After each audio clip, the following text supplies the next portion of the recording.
am happy to join with you today in what will go down in history as the greatest demonstration for freedom in the history of our nation. 50 years ago, a great American in whose symbolic shadow we stand today signed the Emancipation Proclamation. This momentous decree came as a great beacon light of hope to millions of Negro slaves who had been seared in the flames of withering injustice. It came as a joyous daybreak to end the long night of their captivity. But 100 years later, the Negro still is not free. 100 years later, the life of the Negro is still sadly crippled by the manacles of segregation and the chains of discrimination. 100 years later, the Negro lives on a lonely island of poverty in the midst of a vast ocean of material prosperity. 100 years later, the Negro is still languished in the corners of American society and finds himself an exile in his own land. And so we have come here today to dramatize a shameful condition. In a sense, we have come to our nation's capital to cash a check. When the architects of our republic wrote the magnificent words of the Constitution and the Declaration of Independence, they were signing a promissory note to which every American was to fall here. This note was a promise that all men, yes, black men as well as white men, would be guaranteed the unalienable rights of life, liberty, and the pursuit of happiness. It is obvious today that America has defaulted on this promissory note insofar as her citizens of color are concerned. Instead of honoring this sacred obligation, America has given the Negro people a bad check which has come back marked insufficient funds. But we refuse to believe that the Bank of Justice is bankrupt. We refuse to believe that there are insufficient funds in the great vaults of opportunity of this nation. And so, we have come to cash this check, a check that will give us upon demand the riches of freedom and the security of justice. We have also come to this hallowed spot to remind America of the fire's urgency of now. This is no time to engage in the luxury of cooling off or to take the tranquilizing drug of gradualism. Now is the time to make real the promises of democracy. Now is the time to rise from the dark and desolate valley of segregation to the sunlit path of racial justice. Now is the time to lift our nation from the quicksands of racial injustice to the solid rock of brotherhood. Now is the time to make justice a reality for all of God's children. It would be fatal for the nation to overlook the urgency of the moment. This sweltering summer of the Negro's legitimate discontent will not pass until there is an invigorating autumn of freedom and equality. 1963 is not an end, but a beginning. And those who hoped that the Negro needed to blow off steam and will now be content will have a rude awakening if the nation returns to business as usual. And there will be neither rest nor tranquility in America until the Negro is granted his citizenship rights. Reverberations of revolt will continue to shake the foundations of our nation until the bright day of justice emerges. But there is something that I must say to my people who stand on the warm threshold which leads into the palace of justice. In the process of gaining our rightful place, we must not be guilty of wrongful deeds. Let us not seek to satisfy our thirst for freedom by drinking from the cup of bitterness and hatred. We must forever conduct our struggle on the high plane of dignity and discipline. We must not allow our creative protest to degenerate into physical violence. Again and again, we must rise to the majestic heights of meeting physical force with soul force. The marvelous new militancy which has engulfed the Negro community must not lead us to distrust of all white people. For many of our white fathers, as evidenced by the peasants here today, have come to realize that their destiny is tied up with our destiny. And they have come to realize that their freedom is inextricably bound to our freedom. We cannot walk alone.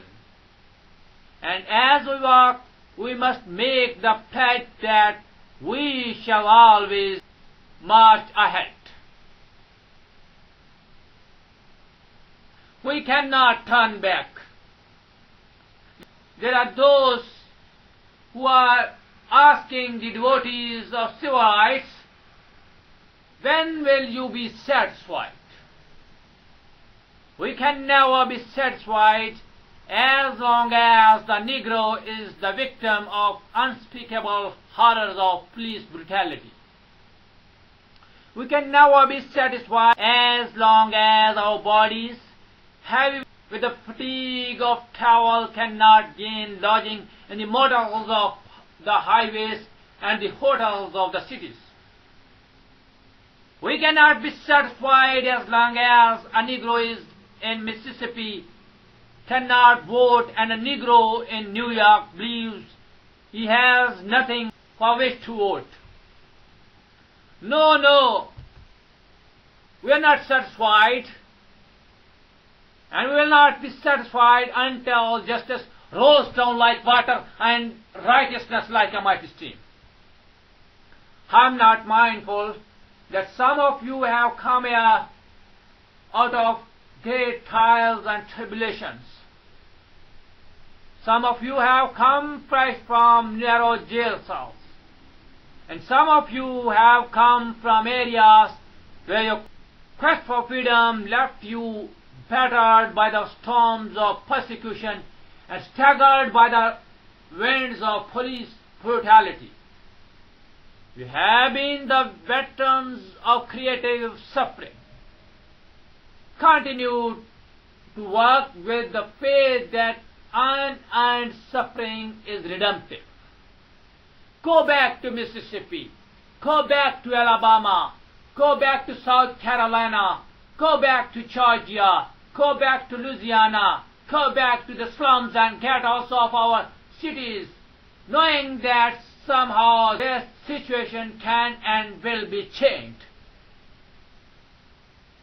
Let us not wallow in the valley of despair. I say to you today, my friends, and so even though we face the difficulties of today and tomorrow, I still have a dream. It is a dream deeply rooted in the American dream. I have a dream that one day this nation will rise up and live out the true meaning of its creed. We hold these truths to be self-evident, that all men are created equal.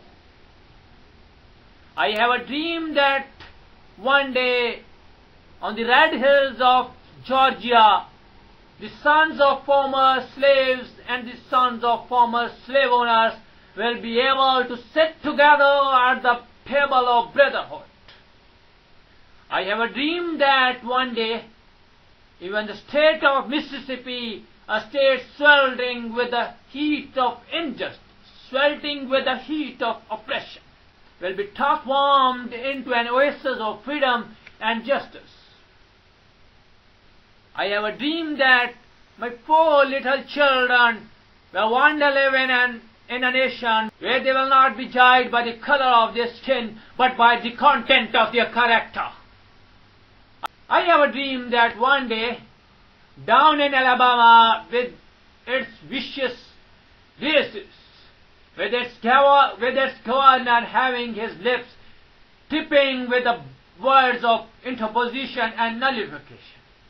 One day right there in Alabama, little black boys and black girls will be able to join hands with little white boys and white girls as sisters and brothers. I have a dream that one day every valley shall be exalted, and every hill and mountain shall be made low. The rough places will be made plain, and the crooked places will be made straight, and the glory of the Lord shall be revealed, and all flesh shall see it together. This is our hope, and this is the faith that I go back to the south with. With this faith, we will be able to hew out of the mountain of despair a stone of hope. With this faith, we will be able to transform the jangling discords of our nation into a beautiful symphony of brotherhood. With this faith, we will be able to work together, to pray together, to struggle together, to go to jail together, to stand up for freedom together, knowing that we will be free one day. And this will be the day. This will be the day when all God's children will be able to sing with new meaning. My country, it is of thee, sweet land of liberty, of thee I sing. Land where my fathers died, land of the pilgrims' pride, from every mountain side let freedom ring. And if America is to be great nation, this must become true. And so let freedom ring from the prodigious hilltops of New Hampshire. Let freedom ring from the mighty mountains of New York. Let freedom ring from the heightening allegiance of Pennsylvania. Let freedom ring from the snow-capped Rockies of Colorado. Let freedom ring from the curvaceous slopes of California. But not only that, let freedom ring from the stone mountain of Georgia. Let freedom ring from Lookout Mountain of Tennessee. Let freedom ring from every hill and molehill of Mississippi. From every mountainside let freedom ring. And when this happens, when we allow our freedom ring, when we let it ring from every village and every hamlet, from every state and every city, we will be able to speed up that day when all of God's children, black men and white men, Jews and Gentiles, Protestants and Catholics, will be able to join hands and sing the words of the old Negro spiritual, free at last, thank God Almighty, we are freed at last.